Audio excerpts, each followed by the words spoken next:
not where I'm going. Stay on the fly just in time, know the right way to go.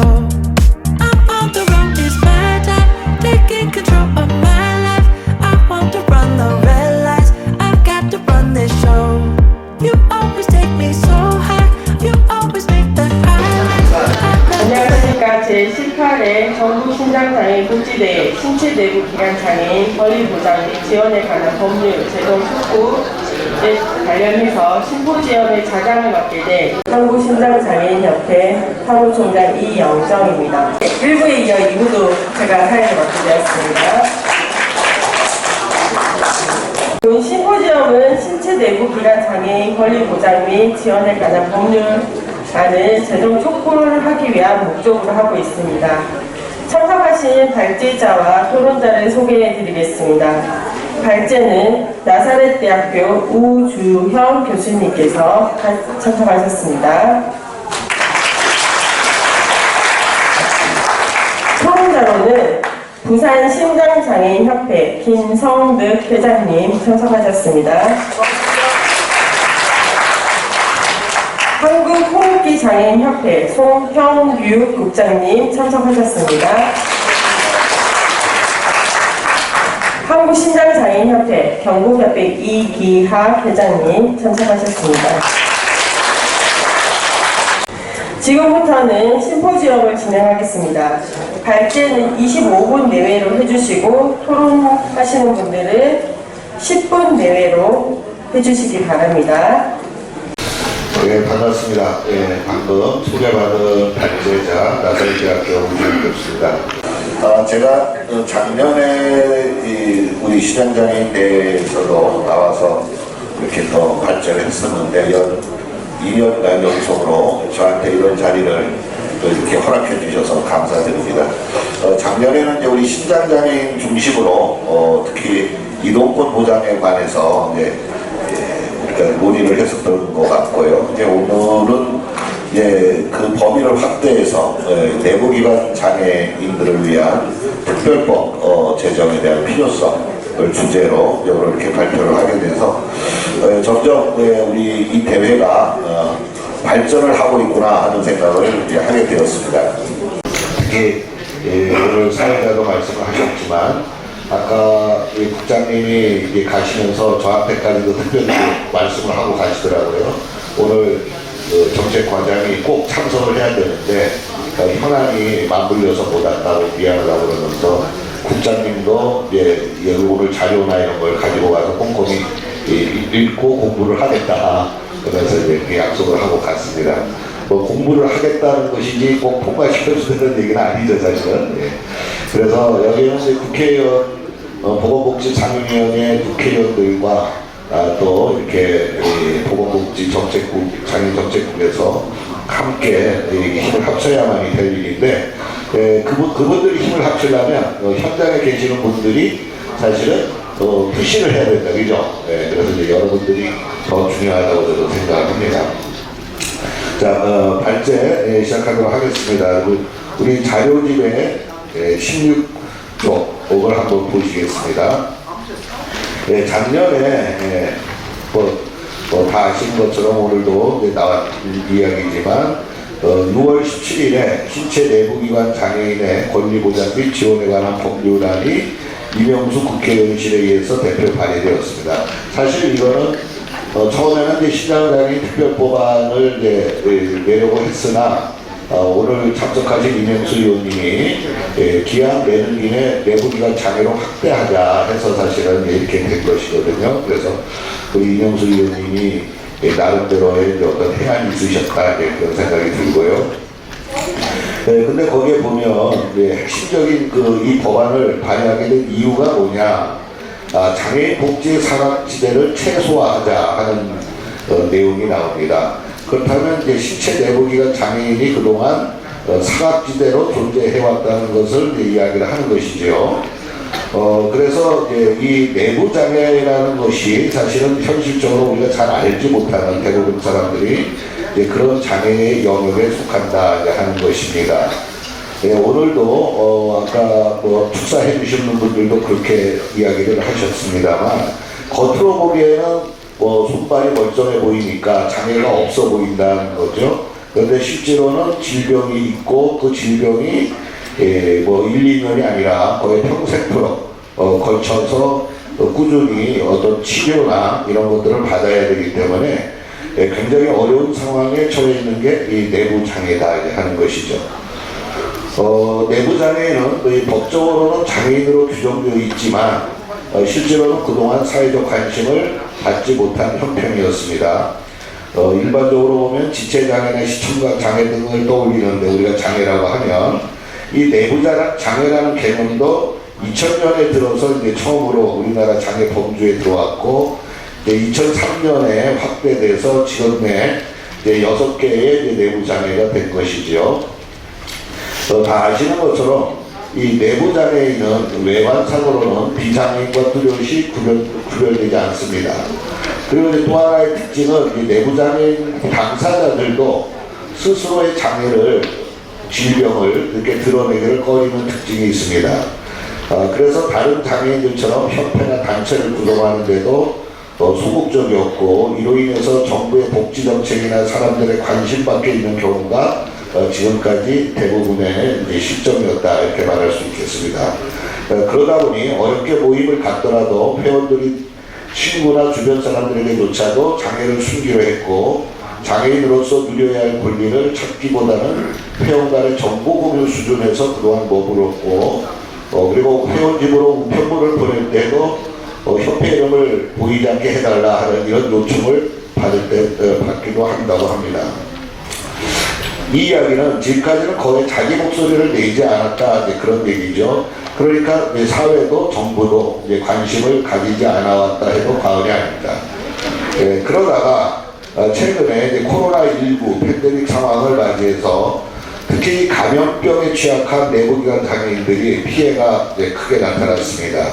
그래서 이들을 위한 대책이 필요하게 되었고 내부 장애인의 특성과 욕구에 적합한 지원을 체계적이고 효과적으로 제공할 수 있도록 하는 특별법 제정 요구에까지 이르게 되었다고 볼 수 있겠습니다.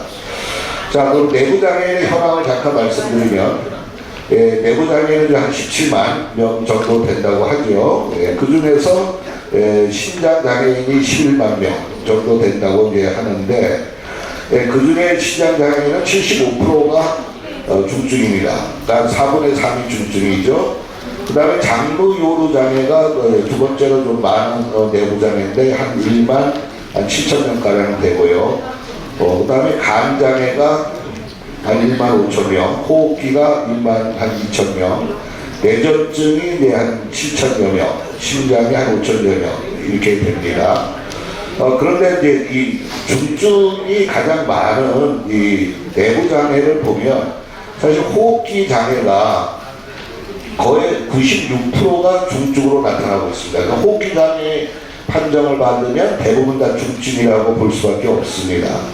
그 다음에 심장 장애인이 한 76%, 심장이 75%. 그래서 이 세 가지 장애 유형, 이 6가지 내부 장애 중에서도 특히 이 세 가지 장애 유형이 중증 비율이 매우 높은 것으로 지금 나타나 있습니다. 내부기관 장애인은 또한 10명 중 3명 정도가 의료급여 수급권자에 속해 있습니다. 자, 이 말은 경제적으로도 어렵다는 이야기죠.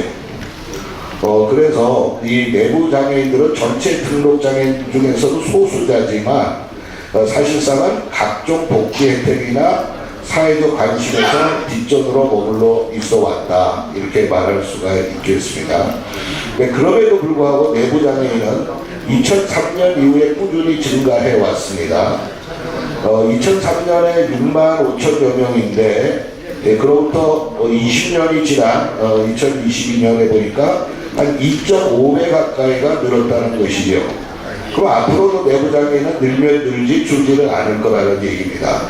근데 실제로 이 내부 장애인을 장애 유형에 편입시킬 때 그 당시 복지부나 예상하기로는 꽤 많을 것이다 이렇게 예상을 했는데 등록 장애인 수는 의외로 적다라는 것입니다.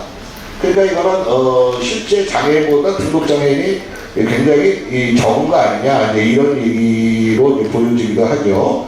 그러니까 등록 예상치 한 30% 수준밖에 등록 안 한 거 아니냐라는 이런 이야기도 나오고 있습니다. 물론 이제 이유가 있겠죠.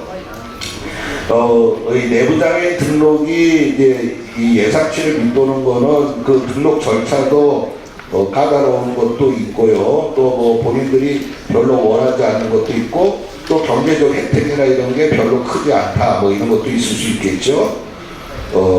그다음에 이제 이 내부 장애인의 장애 정도는 다른 유형보다 심각하다는 거, 중증이 많다는 거는 아까 말씀드렸고요. 그래서 이 내부 장애인의 중증 비율은 전체적으로 보면 신체적 장애인에 비해서 2.3배나 중증 비율이 높습니다. 그러니까 사실은 우리가 이 중증과 경증을 이렇게 놓고 보면 이 내부 장애인의 모든 정책에 있어서 우선이 돼야 되는 거죠, 사실은. 이 장애인 정책은 중증 장애인 정책으로 가는 게 맞는데 그런 점에서 보면 내부 장애인이 이 중증 비율이 2.3배나 높다면 사실 우리가 중증으로 분류하는 건 정신적 장애인을 중증으로 분류하지 않습니까? 근데 요즘에는 이제 정신적 장애인 중에서도 발달 장애인 정책이 굉장히 한 이슈로 많이 논의가 되는데 그런 식으로 따지자면 내부 장애인도 굉장히 중요한 이슈가 돼야 된다는 것이죠. 근데 지금까지 그래 본 적이 한 번도 없다는 것입니다. 네. 자, 이런 걸 우리가 분명히 알고 설득을 해야 될 내용이라고 저는 보여지고요. 이 내부 장애인의 가장 큰 특징은 장애와 질병을 동시에 가지고 있다 하는 점입니다.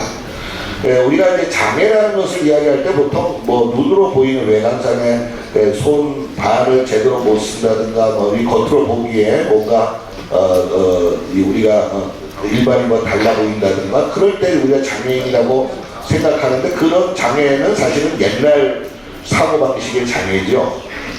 장애라는 것은 이제 여러분들도 앞으로 장애라는 개념을 좀 바꾸셔야 되는데 장애라는 것은 그런 외관상에 보이는 그런 게 장애가 아니라 실제적으로 내가 갖고 있는 어떤 그게 뭐 질병이든 뭐 무엇이든 간에 그걸로 인해서 내가 사회생활하는데 불편을 겪게 되면 그게 장애인 거예요, 사실은. 그러니까 우리 내부 장애인도 근데 그 심장이 됐든 신장이든 호흡기가 됐든 장로 요루가 됐든 어떤 내부 기관의 어떤 이 의료적으로 질병이나 이상으로 인해서 내 삶에 어떤 장벽 요소가 생기는 거죠. 불편함이 생기고 사회생활 또 직장생활 모든 일상생활에서 내가 어려움을 겪고 있다면 그것이 장애인 거죠. 사실 다른 게 장애가 아닙니다. 그래서 우리가 겉으로 보이는 것을 장애라고 말하는 것은 그것은 잘못된 장애에 대한 개념이라는 겁니다. 그렇기 때문에 내부 장애인은 이 질병과 동시에 장애를 갖고 있는 거죠. 근데 대부분의 장애가 이 생활상 불편 불리함이 이제 있는데 내부 장애는 겉으로 보기에는 그렇게 보이지 않아서 이제 문제일뿐이라는 건데 그런데 문제는 내부 장애는 치료를 필요로 하는 질병들이 대부분이고 이게 또 지속적으로 의료비 지출을 요구한다는 것입니다. 이 점이 이제 가장 어려움 중에 하나라고 이야기할 수 있겠죠. 가장 최근에 장애인 실태조사인 2020년에 실시한 그 실태조사에 따르면 6개 내부기관 장애인의 79.7%가 현재 치료 목적으로 계속 진료 중이라고 이야기했습니다. 그러니까 대부분이 진료를 필요로 한다. 그래서 이들의 치료 비율은 굉장히 높다는 거죠. 호흡기 장애 같은 경우는 거의 뭐 94%, 뇌전증도 86%, 신장 장애도 82%가 대개 치료 목적으로 이제 병원에 다닌다는 것이죠.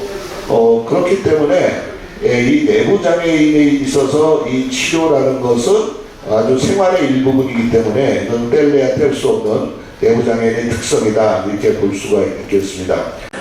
따라서 이것은 곧 뭐하고 연결되냐? 장애로 인한 어떤 소득 감소와 그 치료로 인한 지출의 악순환이 이걸 연결이 되는 거죠. 그래서 의료급여 수급권자가 내부 장애인의 경우에는 무려 30%나 된다 하는 얘기입니다. 이 30%라는 비율은 이게 굉장히 높은 비율이거든요. 사실 그 중에서 이제 호흡기 장애가 제일 높습니다. 그리고 뇌전증도 57.6%로 나타나고 호흡기 장애도 30.3%고 그다음에 심장장애 같은 경우도 29.8%니까 굉장히 의료급여 수급권자가 많다는 것을 우리가 알 수가 있겠죠.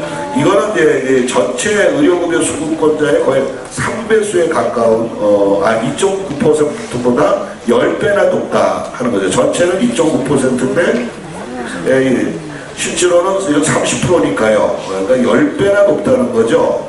그러니까 우리나라 이 의료급여 수급권자의 상당수가 내부장애인이다 이렇게 볼 수 있겠습니다. 또 내부장애인들은 질환의 중증도 때문에 종합병원 이상의 의료기관을 이용하는 비중이 크고요. 이들이 연간 입원해서 평균 그 본인 부담금 이거는 장애가 없는 장애들에 비해 약 4배가 많고 또 연간 외래 평균 본인 부담금이 약 13.5배나 많다는 이런 통계가 나와 있습니다. 그래서 비급여 본인 부담금까지 고려한다면 이들이 지속적으로 지출해야 하는 의료비는 훨씬 많아질 수밖에 없다 하는 결론이고요. 그 다음에 이제 내부장애인들의 사례와 요구 현황들, 대표적으로 이 6가지 유형이 있는데 호흡기, 장루, 신장, 뇌전증, 심장 이렇게 골고루 제가 여기 소개는 해놨는데요. 오늘 이제 토론해 주실 분들이 이제 심장장애인과 호흡기 장애 측에서 나왔기 때문에 그건 생략을 하고 장루 요루 장애와 뇌전증에 대해서는 간단히 한번 예를 들어보겠습니다. 장루 장애 경우 김모 씨 76세 된 여성이신데 22년째 왼쪽 옆구리에 장루 주머니를 차고 다닙니다. 이 장루 주머니라는 게 벽을 배설하기 위해서 만든 인공 주머니인데 직장암 수술하고 항문이 기능을 잃어버려가지고 장루를 차게 되었고요. 이 장루를 신체 일부로 받아들일 때까지 수많은 편견을 이겨내야만 했습니다.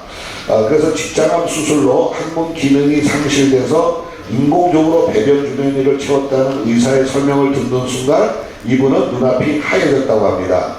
암이 재발할지 모른다는 불안감과 아무리 제 것이지만 변이 담긴 주머니를 매일 2-3개씩 갈아야 한다는 비참함에 남몰래 많이 울기도 했고요. 동창회에 갔다가 귀가하는 1시간 내내 변이 찰까봐 주머니를 잡고 제대로 걷지 못한 적도 있었다고 합니다. 익숙하지 않은 음식을 먹을 때는 그날 가지고 있던 비상 주머니 2개를 다 써버리기도 하고요. 변이 가득 찬 마지막 주머니를 움켜쥐고 가는 동안 사람들은 아마 제가 단순히 배가 아파 그럴 것이라고 생각을 했겠지만 그 1시간이 제게는 여성으로서 마지막 남은 자존심을 지키려는 절박한 순간이었습니다. 장루 장애인들은 자신과의 싸움에서도 이겨야 하지만 사회적 시선에 적응하는 것이 큰 문제입니다. 장루 주머니를 찬 지 5-6년이 지나자 좀 적응이 된 것 같은데 대중목욕탕에 갔었습니다. 저는 장루 주머니를 가리기 위해서 손자의 기저귀를 배에 두르고 다니기도 했습니다. 기저귀가 여의치 않으면 복대를 하고 다녔고 사람들이 왜 탕 안에서까지 복대를 하고 있느냐고 물으면 허리가 안 좋아서 항상 차고 있어야 한다고 둘러대기도 했습니다. 사람들이 똥주머니, 똥자루를 달고 다닌다고 빈정될까봐 두려웠던 것이지요. 제가 장루 주머니를 차고 있다는 사실은 직계 가족 외에는 아무도 모릅니다. 심지어 사위에게도 18년 동안 감추고 살았습니다. 그게 이제 장루 장애인의 현 실태입니다. 그다음 뇌전증 장애인의 사례를 간단히 보면 뇌전증 장애인 12살 딸을 두고 있는 황모 씨는 아이에게 맞는 재활치료를 하고 싶어도 적당한 프로그램을 찾지 못했다면서 사설학원 프로그램을 찾아보아도 외부 신체기능 장애 아동들을 위한 것이 대부분이어서 허탕을 치는 일이 많다고 아쉬워했습니다. 전문가들은 내부기관 장애 아동에게도 대인관계 기술 능력 향상 등 사회성 개발 프로그램이나 미술 음악 등을 통한 소질 개발 프로그램 등이 제공돼야 한다고 주장합니다. 한국간질협회 관계자는 내부기관 장애 아동은 외부 신체기능 장애 아동보다 외관상으로 장애가 없는 것처럼 보여서 자칫 재활 치료를 소홀히 할 수 있다면서 장애가 있는 아동들에 대한 재활 교육은 누가 더 시급한가의 문제가 아니라 얼마나 제대로 똑같이 교육을 받을 수 있느냐라는 문제라고 지적했습니다. 이렇게 이제 내부기관 장애인들의 애환 삶이 많은 거죠. 그래서 그 내부기관 장애인들이 이제 닥치고 있는 현실이 의료비 문제, 그 다음에 현재 이제 혜택을 받는 것들이 여러 개 있긴 있습니다. 뭐 전혀 없는 건 아닌데요. 2008년 보건복지부의 장애인 실태조사에 따르면 이거 본인 부담금 같은 경우 이제 다 다른데 간장애가 17만 원으로 나타났었고 신장장애 10만 4천 원. 그런데 여기에 보면은 이 간장애인의 경우 최근 1년간 본인 부담액이 무려 또 1,015만 원이라고 이렇게 나타나 있습니다. 그러니까 간 장애인들이 그 부담하는 그 자부담은 다른 내부 장애에 비해서도 월등하게 많다는 걸 알 수가 있죠. 또 심장 장애만 해도 326만 원, 장르 요로 장애도 236만 원, 신장 234만 원, 호흡기 장애도 152만 원. 네, 이 정도가 연간 부담하는 비용으로 이렇게 조사된 바가 있습니다. 이게 2008년도 장애인 실태조사에 나왔는데요. 제가 그 이후에 3년마다 실시하는 실태조사를 뒤져봤는데 이 비용에 대한 조사는 이때만 딱 나왔더라고요. 그래서 그 이후는 이제 이 데이터가 실태조사에는 이제 질문의 항목에서 빠졌습니다. 내부장애인 치료는 보통 수십 년간 이어지며 가계 경제를 옥죄게 합니다. 이 조사에는 급여 항목 치료비 대부분을 면제받는 의료급여 대상자가 포함되어 있어서 이 혜택을 받지 못하는 건강보험 환자의 의료비 지출액은 훨씬 클 것으로 보입니다. 한국간이식협회 관계자는 B형 감염으로 인한 간경화 환자의 경우 항바이러스제를 복용해야 하지만 보험 적용 기간이 제한되어 있는 약이 많아서 시간이 지날수록 부담은 늘어날 수밖에 없는 실정이라고 말하기도 했습니다. 그래서 많게는, 그러니까 적게는 수백만 원에서 많게는 수천만 원, 이런 이제 장기 이식에 드는 비용이 이제 그렇다 하는 거 아마 여러분들도 잘 알고 계실 겁니다. 넘어가서 24쪽을 보시겠습니다. 그래서 내부장애에 가장 우선이 되어야 하는 것은 의료비 지원이죠. 이거 뭐 뭐니 해도 당연한 것이고요. 2020년 장애인 실태조사에서도 장애인의 복지욕구 조사를 했는데 거기에 보면은 1순위 응답이 소득보장이었고 2순위가 의료보장이었습니다. 그리고 이제 주거보장, 고용보장 이런 순위로 이제 나왔었죠.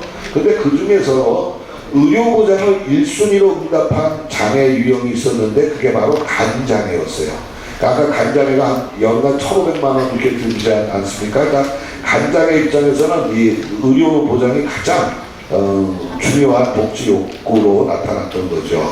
그래서 이 장애 유형별로 볼 때 의료 보장의 응답률이 간장애인이 41.2%, 호흡기 장애 39.8%, 신장 39.3%, 신장도 39%, 장르요로도 이 정도의 높게 그 욕구가 나타났습니다. 그래서 다른 장애 유형보다 내부 장애인은 특히 의료 보장 욕구가 높다. 이게 제일 첫 번째 아주 중요한 특징이고 이걸 보장해줘야 할 필요가 있다는 거죠.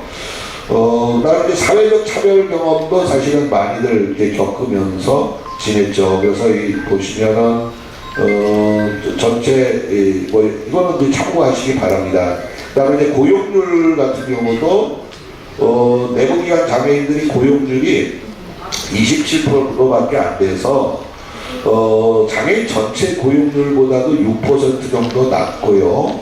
또 전체 경제활동 인구의 고용률과 비교해서도 절반도 안 되는 그런 낮은 수준이다 하는 것을 알 수가 있습니다. 우리나라는 이제 이렇게 2000년부터 내부기관 장애를 장애복지에 포함시켜 왔지만 까다로운 장애 판정 기준으로 인해서 실제 장애를 겪고 있는 이들에 대한 지원이 거의 이루어지지 않고 질환의 치료에 따라서 장애 정도가 변하는 이 내부기관 장애 특징 때문에 2, 3년마다 재판정을 받는 경우도 있는데 이것도 개선되어야 할 점이다 하는 거죠. 그래서 내분비관 장애는 시간이 지날수록 악화되는 것이 일반적인데 재판정 시기가 지나치게 짧고 의학적 기준뿐만 아니라 사회생활을 하며 느끼는 장애 정도를 감안해 판정 기준을 재조정할 필요가 있다 하는 것입니다. 예. 그리고 한편 내부기관 장애 범주도 확대할 필요가 있습니다. 예, 우리나라의 경우는 백혈병, 혈우병, 또 재생불량성 빈혈 이런 혈액질환 같은 경우는 치료가 어렵고 일상생활에도 많은 제약이 따르지만 장애로 인정받지 못하고 있습니다. 그런데 이 혈액질환자들은 국민연금법에 의해서는 장애연금 대상으로 이미 분류되어 있거든요. 근데 이게 아직까지 장애인복지법상으로는 장애 범주에 포함되어 있지 않다 하는 것이고요. 그 다음에 선진국들의 예를 보면 이 내부기관 장애 범주가 우리나라보다 훨씬 넓다 하는 것을 알 수가 있습니다. 미국 같은 경우는 뭐 생식기, 비뇨기, 피부, 혈액, 내분비계, 에이즈 등까지 내부기관 장애에 속하고 프랑스도 신진대사, 내분비계 이런 게 다 포함되죠. 스웨덴 같은 경우도 알레르기, 당뇨도 내부기관 장애로 봅니다. 그런데 우리나라는 여전히 좀 내부기관 장애가 6가지 이용으로만 한정되어 있고요. 2007년부터 보건복지부도 대한의학회와 논의하면서 중증 피부질환 장애나 혈우병, 에이즈 등을 지금 장애 범주로 확대해야 된다 이런 의견이 있기는 합니다. 근데 여전히 제한적이다 하는 것이죠. 자, 그래서 내부기관 장애인들은 이 법안은 어떤 내용으로 되어 있는가 한번 살펴보도록 하겠습니다. 28페이지로 가서 법안의 주요 내용과 정책 방안을 보겠습니다.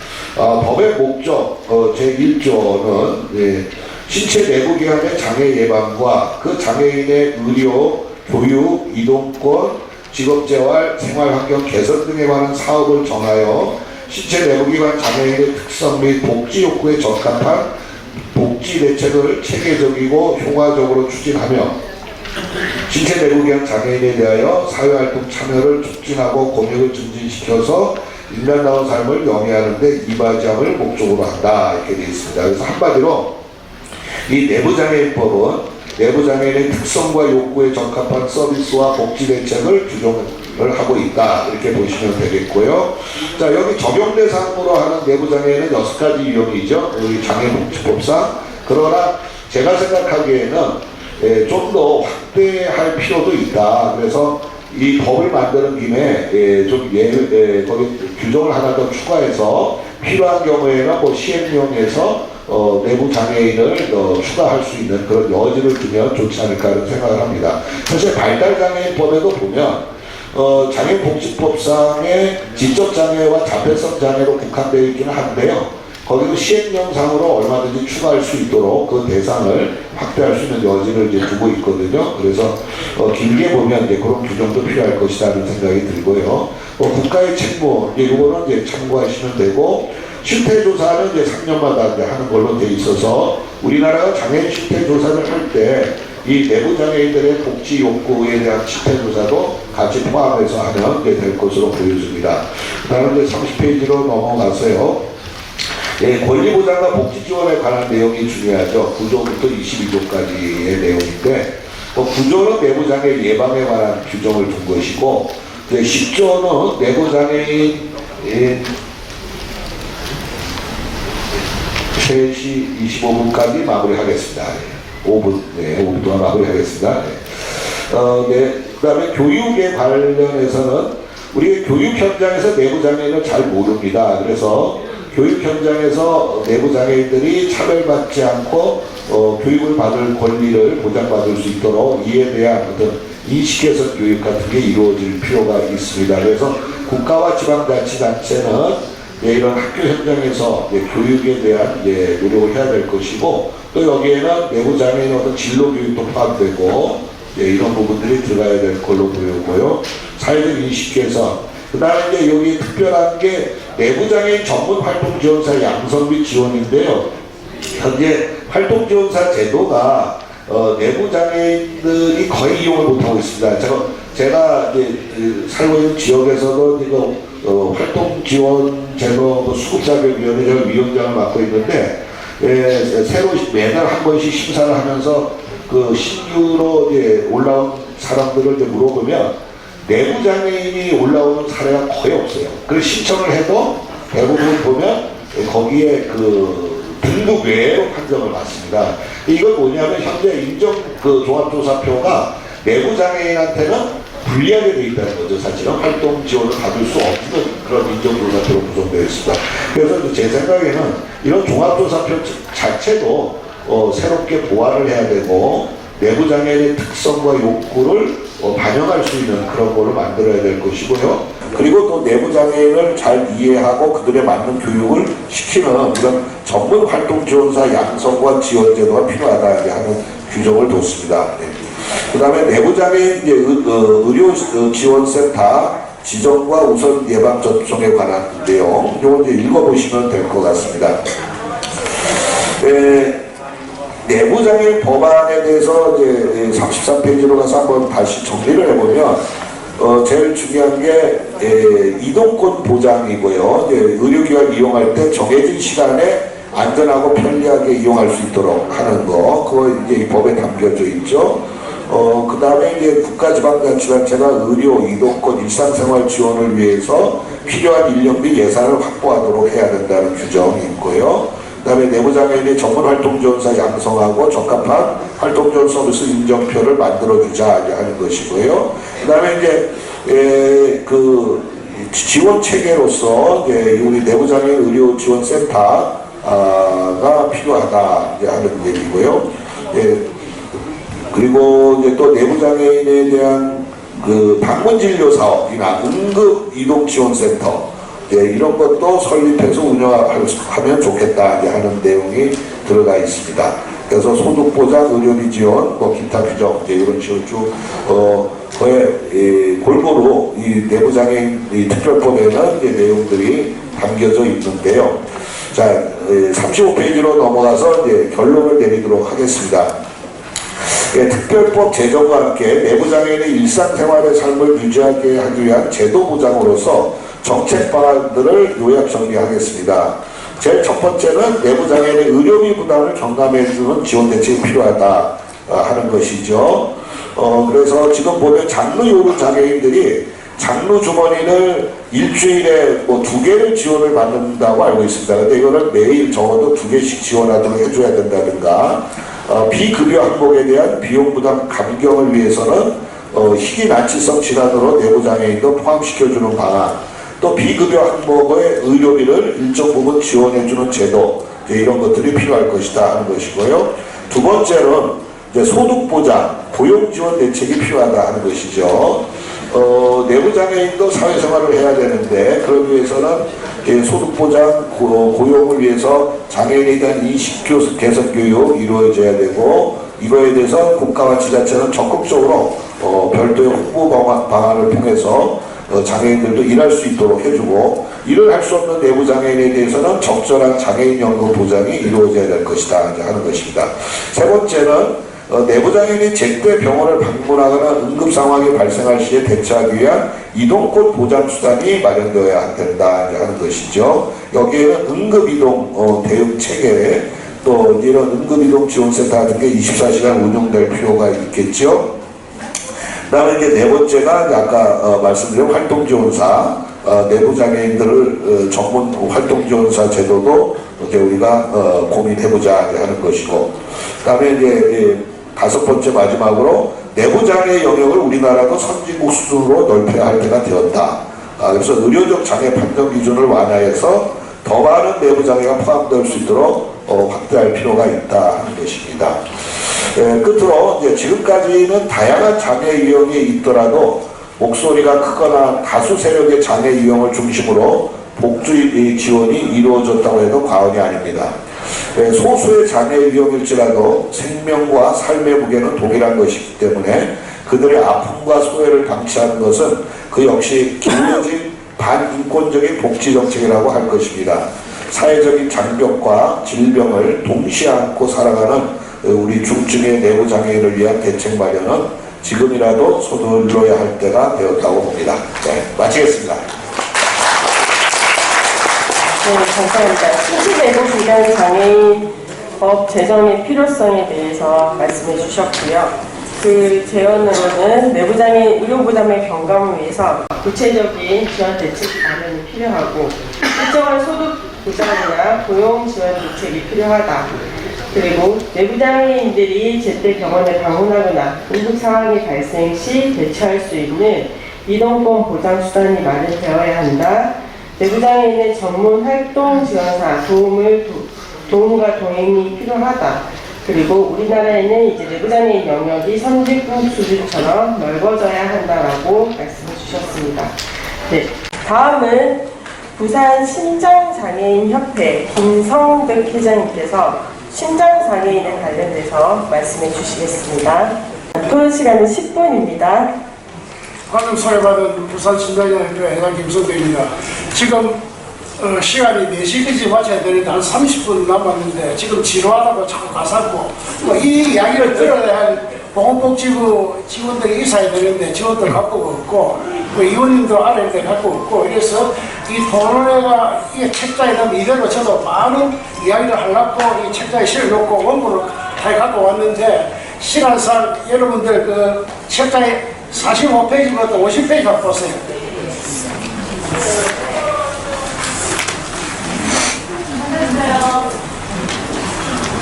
그걸 보시면은 제가 하나하나 이 자리에서 설명을 해야 될 그 부분들 거기 다 나와 있습니다.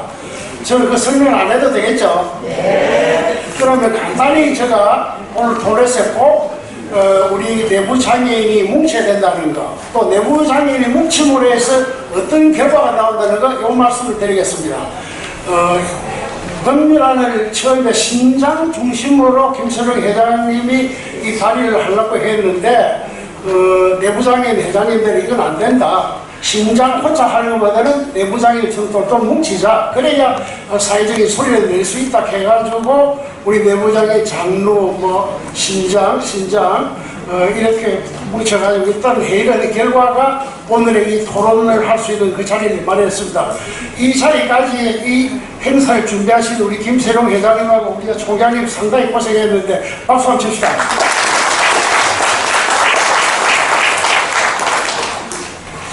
왜 이런 이야기를 해야 되냐면은 전국의 심장협회를 다 서울이나 인천이나 대전이나 다 그 건의를 내려고 했습니다만 내지 못했습니다. 이게 조직이 뭉쳐지지 않았기 때문에 그런 현상이 일어났는데 우리 부산은 심신이 같이 가지고 심장은 같이 가지고 뭉쳐가지고 모든 시조례라든지 모든 걸 같이 하고 있습니다.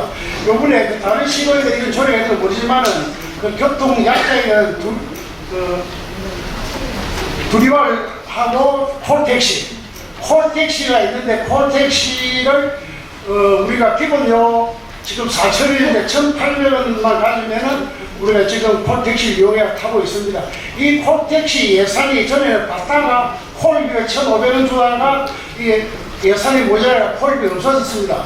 없어졌는데 이번에 우리 교통과를 통해가지고 예산 확보해가지고 예산처에 올렸습니다만은 이 예산이 또 다른 예산관에 없어졌습니다. 그런데 우리 콜택시를 이용하는 시각회장, 저기 우리 심장회장 안규웅 회장께서 심장이 투석하는 대상자가 콜택시를 많이 이용하기 때문에 적극적 앞장서가지고 예산처에 통과 안 되는 거를 의회에서 의원을 보셔가지고 의회에서 통과시켜가지고 콜비 500원, 싹 3천만 원을 확보해가지고 우리 부산서는 장애인이 택시를 타면은 기본적으로 1,800에 나머지 35%만 내면은 우리가 지금 혜택을 받고 있는데 이런 거 말고 또 뭉치가지고 해야 될 것이 엄청나게 많습니다. 저는 그 심장을 위해서는 부산 심장협회가 하나뿐이기 때문에 전국에 있는 심장장애를 위해서 일을 하고 있습니다. 그 중에서도 이 홍보라는 게 억수로 중요하다고 하는 거, 저희들은 그 애물 뉴스 같은 데도 해도록 그 언론 기사를 실리고, 그 다음에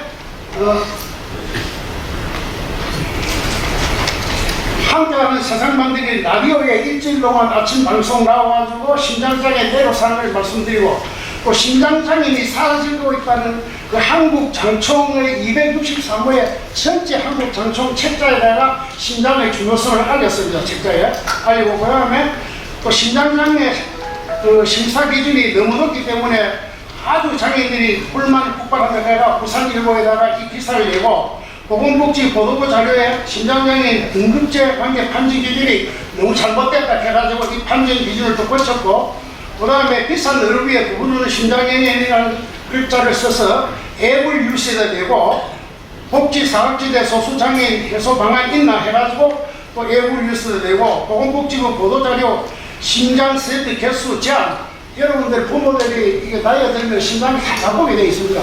그런데 거기 보면 스탠드란 말 들어봤습니까? 이 스탠드가 한 개가 가격이 250만원, 300만원 되는데 저희들이 이게 투정해가지고 3개까지만 의료비 혜택을 보다가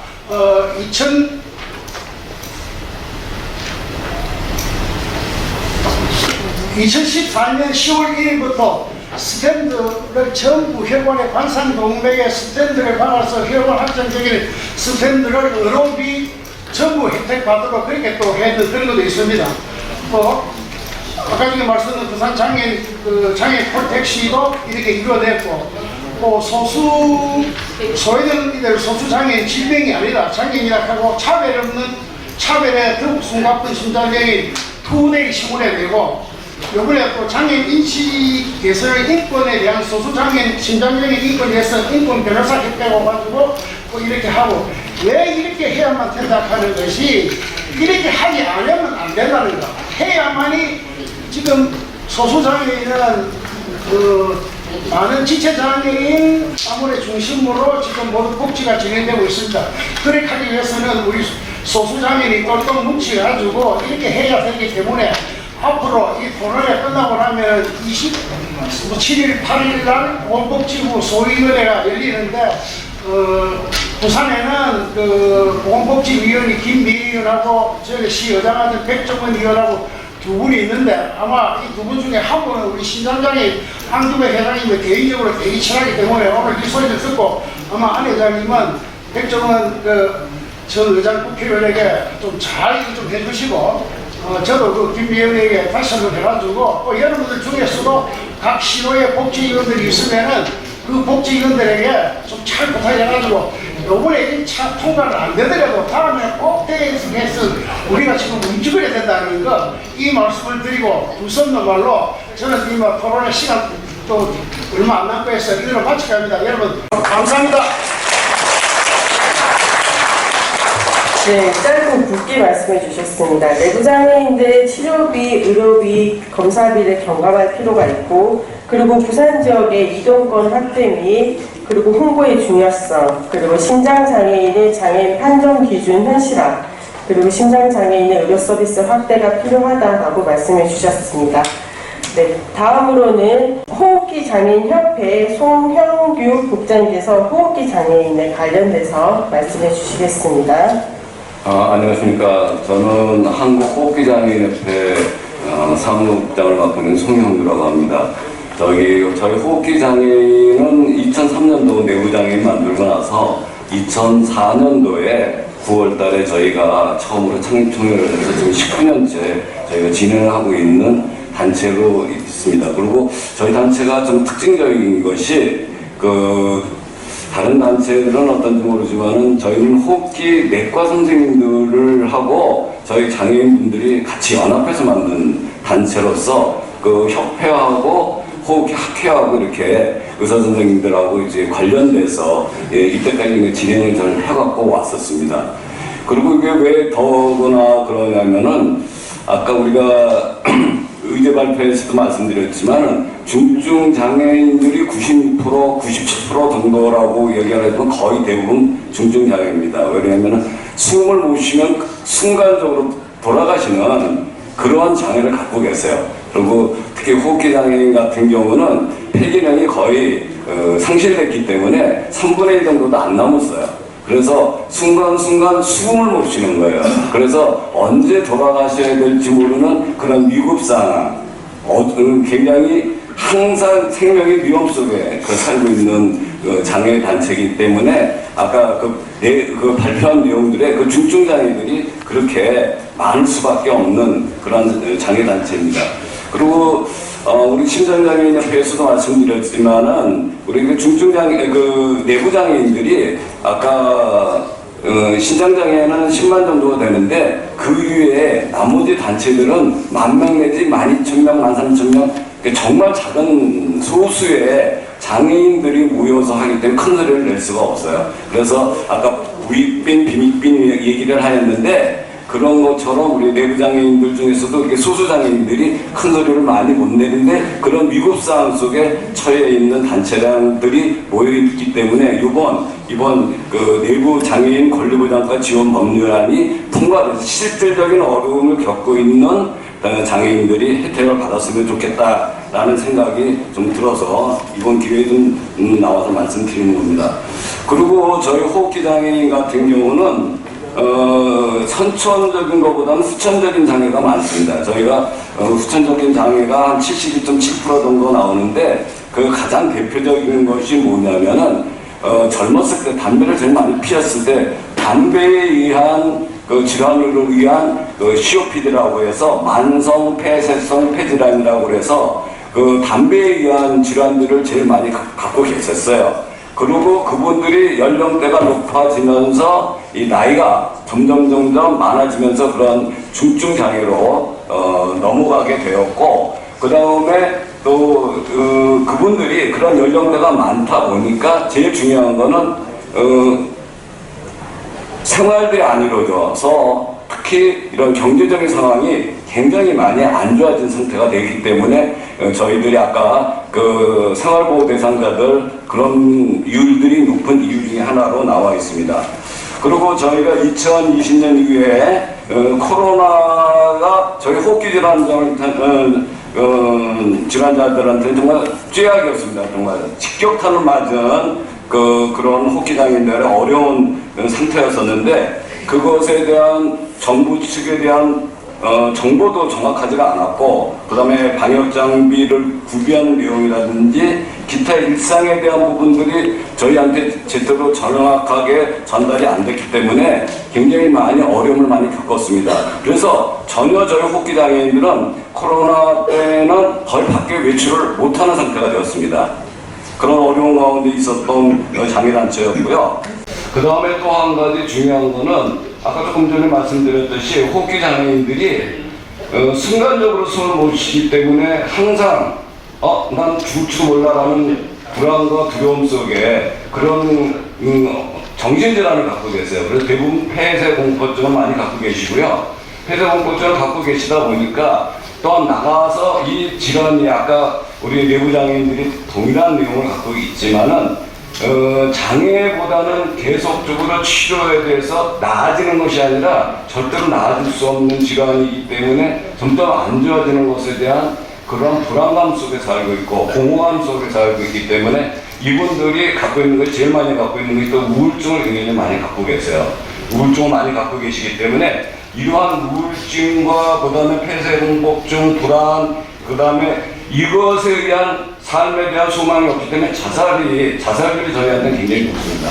그러니까 자살 충동이 너무 많이 갖고 계신 장애 유형 중에 가장 높은 장애 중에 하나이기 때문에 이러한 장애를 갖고 있는 호흡기 장애인의 현실을 한번 먼저 말씀드렸고요. 그 다음에 현재 호흡기 장애인들의 지원 정책으로서 이제 현재 국가에서 지원해 주는 것은 대표적인 것이 우리가 2004년부터 이제 계속 정부가 투쟁을 해서 2006년도에 무엇을 만들기 시작을 했냐면은 호흡기 장애인들은 폐가 망가졌기 때문에 산소 공급이 안 되면은 그 다음서 생활을 못 해버립니다.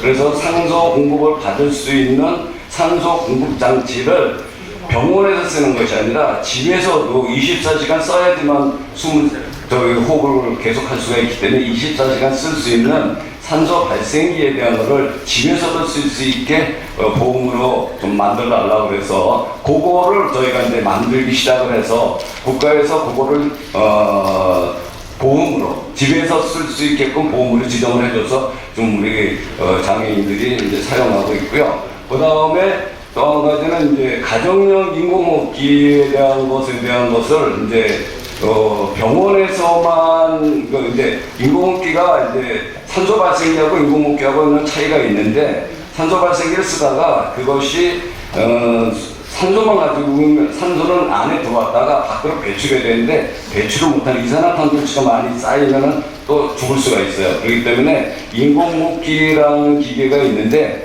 그 인공호흡기에 대해서 그것도 재택의료를 국가에서 시범사업으로 정해준 것이 있습니다. 그 다음에 이제 기타 이제 장애 서비스 지원으로서는 장애인 콜택시는 지금 저희가 2급까지는 휠체어를 탄 상태에서 2급까지 장애인 콜택시를 이용해 받을 수가 있습니다. 그 다음에 미국하고 영국의 그 사례는 내가 밑에다가 간단하게 써놨는데 그거는 내용들이 너무 복잡할 것 같아갖고 말씀을 안 드리도록 하고요. 그 다음에 우리나라의 경우에는 아까도 반복해서 말씀드리지만 호흡기 장애인의 대상 서비스는 의료 서비스에 치중되어 있고요. 그 다음에 호흡기 장애인의 정신건강을 위한 그 다음에 그런 심리 서비스 확대가 굉장히 필요하다. 그런 것을 나타낼 수가 있고요. 그 다음에 온라인이라도 그러한 심리 서비스를 고려할 필요가 있다라고 이제 저희가 생각하고 있습니다. 그리고 호흡기 장애는 향후에 이제 지원 정책, 아까 권리 보장 및 지원에 관한 법률에 대한 것으로서 의료적 지원에 대한 부분 중에 하나가 중요한 거는 국가검진을 받을 때 다른 것에 대한 거는 지금 국가검진 항목에 다 들어가 있지만은 호흡기 장애인뿐만 아니라 우리나라의 지금 만성 폐쇄성 폐질환을 갖고 있는 분들이 약 한 300만 명 정도 돼 있습니다. 그래서 유병률로 봐서는 우리나라 한 13%가 되는데 65세가 넘으면 50% 정도의 유병률을 갖고 있는 아주 그냥 위급한 그러한 병명입니다. 근데 이것에 대한 것을 검사를 해줘야 되는데 그 검사해주는 검사가 폐기능 검사가 있는데 그런 것에 대한 부분들이 현재 검사목에 빠져있기 때문에 이것 때문에 국가에서 나중에라도 지불해야 될 비용이 너무 많이 지불을 될 수가 있기 때문에 이 의학협회에서도 의학단체에서도 이 부분에 대한 것은 국가검진 항목에 폐기능 검사를 좀 추진해주면은 국가적으로도 유리하다라고 이제 얘기를 하고 있고요. 두 번째로는 이제 우리가 의료기관 종사자들이 호흡기 장애에 대한 전문적인 교육이 필요하다라고 이제 저희가 안으로 말씀드렸는데 내부 장애인들도 다 마찬가지지만 겉의 모습들은 그렇게 일반 사람하고 거의 비슷하게 보이잖아요. 근데 실질적으로는 너무 힘들고 어려운 것 중에 아까 말씀드렸듯이 숨이 남이 차기 때문에 행동하기가 굉장히 어렵고 진료보는 가운데서도 그러한 숨참 때문에 진료를 보기가 힘든데 그거에 일반 간호사들이나 하다못해 의사 선생님들까지도 이 부분에 대해서 이해가 덜 돼 있는 상태다. 그랬기 때문에 이 부분에 대한 것도 우리가 전문적인 교육을 꼭 좀 했으면 좋겠다라고 우리가 건의를 하고 정책에 반영하고 싶습니다. 그 다음에 아까 말씀드렸듯이 심리적 지원에 대한 부분들이 우리가 말씀드렸듯이 불안과 공포와 또한 폐쇄공포증, 그 다음에 이제 아까 말한 자살률 높은 것들에 대한 그러한 심리적인 부분들에 대한 치료를 우리가 지금 현재 갖고 있는 것들이 특별히 해주는 것이 없이 그냥 불안하거나 그 다음에 우울증이 있으면 우울증약 정도 갖고 있는 그런 정도인데 그거보다는 더 전문적으로 우리가 정말 생명에 대한 부분들을 가지고 있기 때문에 전문적인 정신치료를 할 수 있는 그러한 심리지원 치료를 받을 수 있는 그러한 것을 우리가 이번에 한번 제정을 했으면 좋겠다라는 생각이 들고 있습니다. 그 다음에 저희가 직업 및 경제적인 지원에 대한 것은 다른 장애도 마찬가지지만 저희가 일을 할 때 호흡곤란에 의해서 일을 못하는 경우도 많고, 그 다음에 예를 들어서 먼지나 그 다음에 여러 가지 환경에 안 맞으면은 저희가 근무를 못할 수가 있습니다. 그래서 아무리 그 정부에서 장애인 그 근로 정책을 아무리 해주더라도 실질적으로 근무할 때 그런 근무 환경에 안 맞아 떨어지기 때문에 못하는 경우가 많이 있습니다. 그리고 또 한 가지는 중요한 거는 생활보호 대상자들이 아까 우리 다른 기관들도 마찬가지로 생활보호 대상자들이 많은데 임금이 그 일정 기간이 넘었으면은 제일 중요한 것이 의료급여 부분들에 대해서 깎이는 부분들이 있기 때문에 의료급여 부분들을 어떻게 하면은 안 깎이려고 하다 보니까 실제 일을 안 하는 게 낫지 일을 나가서 그런 부분들을 빠뜨리게 되거나 그 다음에 의료급 수급에서 떨어지면은 오히려 더 손해라고 해서 저희는 일을 안 하는 분들이 거의 많이 있습니다. 포기라는 분이 많이 있기 때문에 이런 것들도 우리가 조금 외국 사례의 근로 인센티브 제도라는 게 있는데 이런 거 한번 좀 같이 잘 연구를 하면은 도움이 될 수가 있을 것 같습니다. 근로 인센티브 제도를 도움을 하면은 도입이 되면은 그런 수급자에서나 그런 데 탈락되는 데서 조금이라도 좀 방지시킬 수 있지 않을까라는 생각이 들고요. 그 다음에 그 이동권에 대한 부분에 대한 거는 신장장애인협회나 뭐 저희나 또 마찬가지지만은 아까 특별 그 의료 장치를 가지고 이제 좀 이동했으면 좋겠다. 지금 현재 장애인 콜택시나 나비콜이나 그러한 이동 수단은 바우처 택시 같은 경우에 이동 수단이 있기는 있는데 저희 같은 경우에 참 어려운 것 중에 하나가 뭐냐면은 숨을 못 쉬기 때문에 항상 산소를 가지고 가야지만 이동할 때 이동용 산소를 가져가야 되는데 이동용 산소를 쓰는 그 기계가 보통 1시간도 못 쓸 때 떨어지게 되는 경우가 많이 있습니다. 이럴 경우에 정말 예를 들어서 차량 의료용 특수 차량 같은 거를 거기에 그런 기구나 그런 것이 설치되어 있는 기구나 그런 설치가 되어 있는 것이 있으면은 도움이 될 수가 있을 거라고 생각을 해서 지난번에 신장장애인 분들하고도 마찬가지로 그러한 일반 뭐 장애인 콜택시나 그 다음에 바우처 택시 이외에 그러한 사설이라도 그 다음에 의료용 장비를 갖춘 그러한 이동수단이 있었으면 좋겠다라고 저희는 이제 말씀드리고 싶고요. 근데 뭐 시간이 거의 다 됐기 때문에 저희가 마지막으로 이제 장애인 인식 개선에 대한 내용들은 뭐 지금 같은 거의 비슷한 내용이라고 생각을 해요. 보편적으로 사람들이 저희가 외형적으로는 같은 모양 일반인하고 크게 차이가 안 나니까 그런 부분에 대해서 좀 인식 개선이 좀 확실하게 좀 잘 될 수 있게끔 같이 노력했으면 좋겠다라는 생각이 듭니다. 이상입니다. 네, 감사합니다.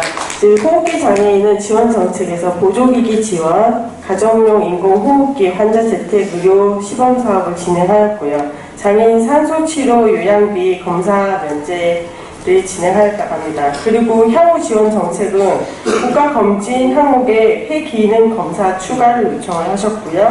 의료기관 종사자 대상 호흡기 장애인의 전문적인 교육, 그리고 심리적인 지원 필요, 경제적인 지원 필요, 그리고 이동권, 이동할 때 특별 교통수단이 필요하다라는 거와 마지막으로 장애인 인식 개선 교육에 호흡기 장애인 내용이 꼭 추가가 필요하다라고 말씀하셨습니다. 다음은 한국신장장애인협회 경북협회 이기학 회장님께서 신장을 바라보는 사례 중심으로 바라보는 신체 내부 기관 장애인 권리 보장 및 지원에 관한 법률안의 필요성에 대해서 말씀해 주시겠습니다. 네, 안녕하십니까. 한국신장장애인 경북협회 회장 이기학입니다.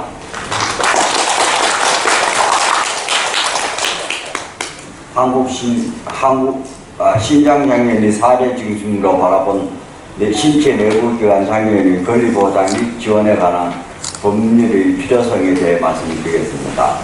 서론으로 본 발표 내용은 외부 신체 기능 장애인 중심의 법기 정책에 소외되었던 내부기관 장애인에 대하여 인식시키고 나아가 내부 장애인 중 가장 많은 수를 차지하고 있는 신장장애인을 토대로 신체 내부기관 장애인의 권리 보장 및 지원에 관한 법률의 필요성을 말씀드리겠습니다.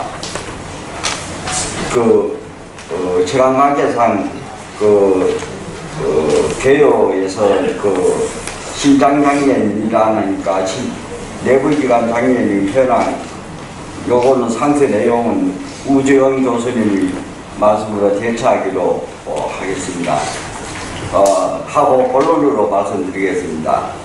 신체 내부기관 장애인 권리보장 및 지원에 관한 법률의 주요 내용 중 제13조, 18조, 19조, 21조의 주요 내용에 관한 사례를 토대로 알아보겠습니다.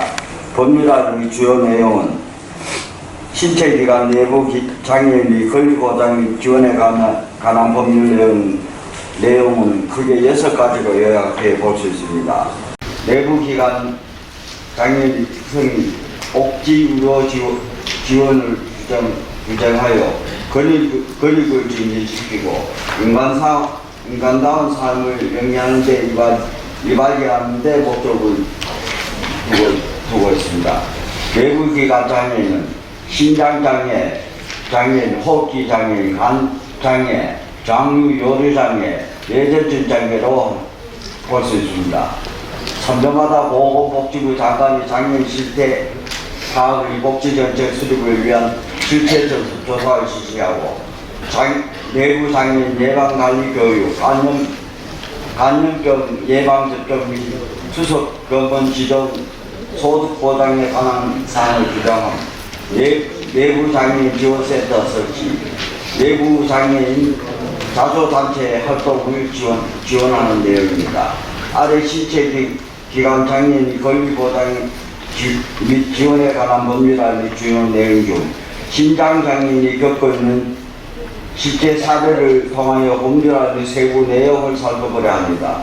제13조 감염병 발생 시 내부장애인 의료지원센터 지정의 필요성, 신장장애인을 비롯한 내부장애인의 수가 매년 지속적으로 증가세이며 이번 코로나19 팬데믹 상황에서 신장장애인의 경우 혈액투석 등 지속적 치료가 필요함에도 의료 지원을 제때 받지 못한 상황이 발생하였으며 바이러스 감염병에 취약하여 다수의 사망자가 발생하였습니다.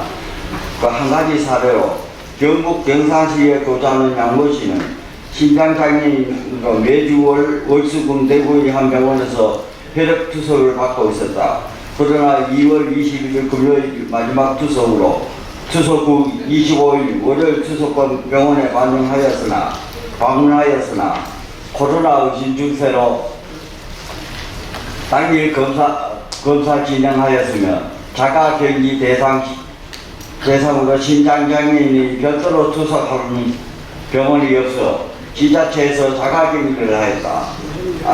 자택에서 자가격리를 하였다. 이후 투석을 받지 못해 몸에 요독이 쌓여 몸이 붓고 코에 코피가 쏟아져 2월 26일 새벽 4시 귀국으로 강남 성여병원으로 구속 후 허벅지 카테터 수술 및 긴급 투석을 진행하였으며 결국 4월 9일 치료 중 사망하였다. 이틀에 한 번 투석을 받아야 하는 신장장애인이 제때 투석을 받지 못하는 결과이다. 사례로 보듯이 감염병에 취약한 신장장애인들은 의료 지원을 제때 받지 못할 경우 사망에 이르는 상황이 발생할 수 있으며 메르스, 코로나 등의 감염병이 유행할 때마다 병원을 찾아 헤매지 않도록 감염병 발생 시 내부장애인 의료지원센터 지정이 필요한 이유이기도 하다. 제18조 장애인 의료기관 접근 및 이용보장 필요성. 신장장애인은 실질적 장애가 심함에도 불구하고 외부적 신체 장애를 나타내지 않기 때문에 일반 환자로 인식되는 경향이 있어 장애인 이동권 보장의 사각지대에 놓여 농촌 및 도서지화 지역에서는 주소병원이 도심 지역으로 집중되어 있어 원정 투석을 가야 할 경우가 많습니다. 이러한 경우에 대중교통 이용 시 수십 킬로 떨어진 병원을 2시간에서 3시간 이동을 해야만 생명을 유지할 수 있는 투석 실정입니다. 신장장애인의 경우 당뇨, 고혈압 등 합병증을 동반하는 경우가 많고 4시간 동안 투석 후에는 전해질 불균형으로 인한 저혈압, 근육정연, 오심, 구토, 어지럼증 등의 문제가 발생하여 대중교통 이용 시 많은 위험에 노출되고 있습니다. 사례로 경상북도 안동시에 거주하는 신장장애인 김모 씨는 경상북도에 운영한 장애인 콜택시 브루콜을 자주 이용하고 있습니다. 브루콜은 2021년부터 일부 지역의 이용자에게 출시되어 예약이 필요해진 부분도 있다. 그러나 예약콜이 경우 3일 전에 예약을 해야 하며 이마저도 이용자가 모이면 배차 신청 시간이 불가하고 즉시콜의 경우도 배차 신청 시 1시간 이상을 기다려야 하는 경우도 빈번하게 발생하고 있다. 신장장애인들은 브론콜이 주 목적인 병원 진료 목적으로 예약을 하여도 혹시나 투석 시간을 맞추지 못할까 하는 불안한 마음에 투석하러 가는 병원에 방문하는 날에는 브론콜을 이용하지 못하고 있다고 말했다. 이렇게 배차 시간이 늦어지는 이유는 이 중 대표적인 예로 국토교통부 4차 교통예약자 이동 편의 추진 계획에 찾아볼 수 있습니다. 신장장애인은 정해진 시간만큼 투석을 제때 받지 않으면 생명과 직결되는 문제가 발생할 수 있고 투석 후에라도 문제는 같습니다. 전해질 불균형 및 빈혈 어지럼증, 근육마비 등 2차, 3차적인 문제가 노출되기 때문입니다. 신체 내분기관 장애인의 권리보장 및 이동에 관한 법률안 18조 사항 국가와 지방자치는 정기적으로 진료를 받아야 하는 내부 장애인의 안전한 의료기관의 접근 및 이용을 보장하기 위해 응급 이동 지원센터를 운영할 수 있다의 내용 중 정기적으로 진료를 받아야 하는 신장장애인을 포함하는 내부 장애인에게 이동권이란 단순한 편의를 제공하는 것이 아닌 생명과 직결되는 것을 지켜야 합니다. 의료비 지원이 필요해서 2020년 기준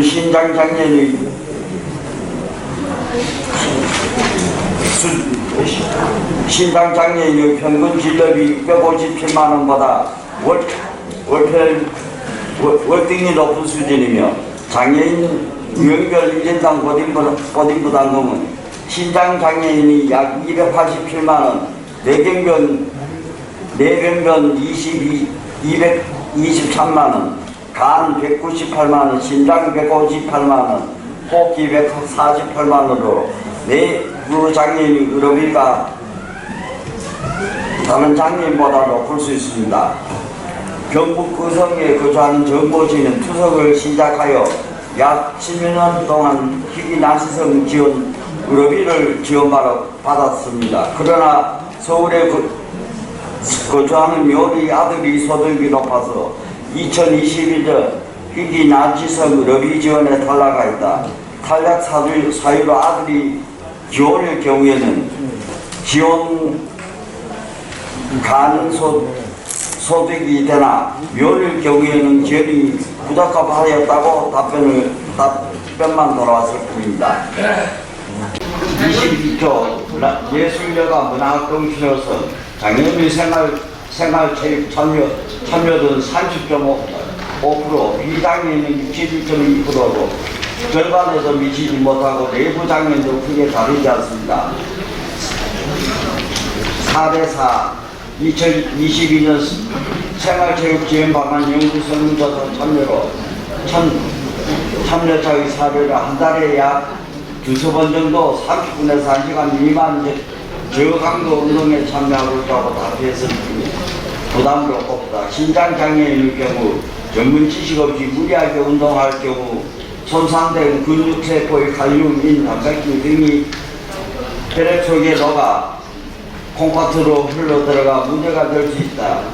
이런 운동을 하고 싶어도 전문적인 지식이 부족하여 건강에 우려될까 전문가의 도움을 받다 하니 이용료의 부담으로 이어질 문제점이 있다. 결론으로 말씀드리겠습니다. 보건복지부는 지난해 12월 29일자로 장애인 건강과를 신설하였습니다. 장애인 건강관리 및 의료 접근성 보장에 관한 법률에 따라 장애인 건강 증진을 위해 사업을 수행하고 지역 장애인 보건 의료 센터 지정 등 전담 체계를 구축 관리합니다. 또 건강관리 사업 의료 재활 여성 건강 관련 정책 장애 아동 발달 서비스 장애인 보조기기에 관한 사항에 장애인 의료비 지원 등 다양한 사업을 시행하고 있지만 내부 장애인을 위하여 투과된 사업은 전무한 상황입니다. 신체 장애인 내부기관 장애인 권리 보장이 지원에 관한 법률 안에는 내부 장애인들의 절실한 목소리가 담겨져 있습니다. 법안 제정으로 내부 장애인들의 복지 사각 기대를 회수하고 실질적인 지원 정책의 계기가 되기를 하는 바람입니다. 감사합니다. 법안의 주요 내용으로 내부장애인 특성 및 복지 의료 서비스 지원 욕구에 관한 규정으로 목적을 제1조 그리고 내부장애인에 대한 설명 제2조 3년마다의 실태조사 제6조 내부장애인 예방, 관리, 교육, 감염병 예방 접종, 피부병원 지정, 소득 보장에 관련된 것은 제9조, 9조, 15조 내부장애인 지원센터 제16조, 17조 내부장애인 자조단체 활성화 제18조에서 22조 그 중에서 13조 감염병 발생 시 내부장애인 의료지원센터 지정 효력 그리고 제18조 장애인 의료기관 및 접근성 및 이용 보장의 필요성 제19조 의료비 지원의 필요성 제21조 문화, 예술, 여가, 체육활동 등 지원에 대한 필요성에 대해서 사례를 중심으로 말씀해 주셨습니다. 네, 이상으로 오늘 토론을 마치겠습니다. 혹시 질의응답해 주실 분 계신가요? 네, 여기 뒤에 계시는 분, 네, 제주협회. 사실 이 내부장애인에 대해서 우리가 설명을 하게 되면 의학적인 용어들이 많이 들어가서 초등학교에서 성인까지 제가 교육을 담당하고 있는데요. 관심 있는 분들이 거의 성인입니다. 당사자이기도 하지만 이분들은 바로 목적도 있고 어르신 가족분들이 있어서 그런데 혹시 교수님이 그걸 체계적으로 어떻게 인식 개선을 할 수 있는 방안이 있는지를 한번 하시면서 질문 드립니다. 아주 좋은 질문 해주셨는데요. 뭐 저도 내부 장애인에 대한 인식 개선 교육에 대한 교육 자료를 체계적으로 준비하는 건 아직까지 없고요. 다만 지금 질문하신 내용 중에서 내부 장애인에 대해서 설명을 할 때 어떻게 해야 되느냐 이게 키포인트인데 사실 의료적인 것은 저는 그렇게 중요하다고 생각하진 않아요. 의료적인 것보다 그분들의 삶의 모습이 어떠한가 그들이 내부 장애를 가짐으로 인해서 어떠한 삶의 어려움과 힘든 점이 있는지 이제 그것이 사실은 저는 그 내부 장애인들을 이해하는 핵심 키포인트라고 생각을 하거든요. 그거는 사실 뭐 의료 용어의 문제는 아니니까 그런 걸 중심으로 이렇게 정리를 하면 아마 충분히 이해가 될 수 있지 않을까 싶습니다. 예. 네, 혹시 다른 분 질문하실 분 계신가요? 없습니다. 네, 없으시면 네, 알겠습니다. 그러면 본 심포지엄은 신체 내부 기관 관리 보장 및 관련에 관한 법률 제정 기초로 이 심포지엄을 진행하였습니다. 이제 질의응답 시간이 이제 마무리가 되었고요. 지금 심포지엄이 이제 마무리가 될 시점입니다. 그러면 본 협회, 한국신장장애인협회 김세령 회장님께서 나오셔서 마지막 마무리를 지어주시겠습니다. 김태로입니다. 지금까지 이렇게 지켜주신 우리 회원님이 찐 회원님입니다. 정말 지겹고, 이게 이제 알아들으신 분들은 괜찮은데, 이 학술 용어하고 이러기 때문에 그렇게 이제 힘드신데도 불구하고 끝까지 남아서 경청하여 우리 지금 남아 계신 이 회원들의 성원으로 내부 신체 장애인 이 특별법이 아마 관철될 거다. 관철되면 우리 신장도 내부 기관도 모두가 그 법률적 토대 위에서 우리가 우리의 권익을 찾고 우리의 복지를 찾을 것이라 믿습니다. 그래서 마지막으로 이렇게 나누신 여러분에게 진정으로 감사하다는 말씀을 드립니다. 고맙습니다. 네, 이상으로 제5회 신장장애인 심포지엄을 마치도록 하겠습니다. 긴 시간 참여해주신 분들 감사드립니다.